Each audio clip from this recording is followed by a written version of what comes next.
Ihoni na update Jen Gutierrez and Messenger Rosales with other kapamilya.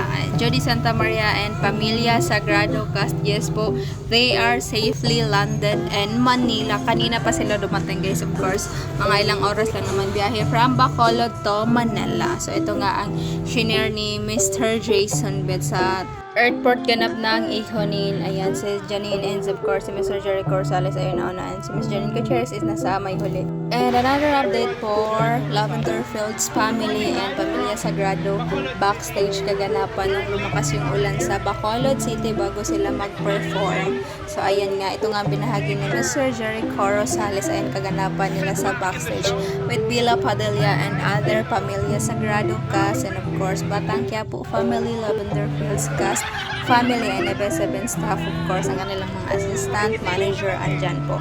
Ito naman ang binahagi ni Jody Santa Maria from taping, diretso na sa airport for our morning flight to Bacolod kahit walang tulog, sobrang worth it ang pagbisita namin sa inyo.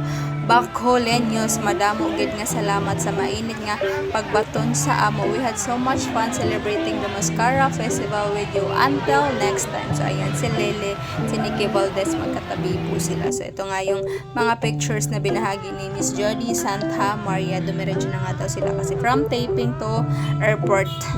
And of course, ang dapat abangan sa Iconin, Janine and Jericho with Lavender Fields cast Rainbow Rumble next week. So excited nga yung ibang mga fans.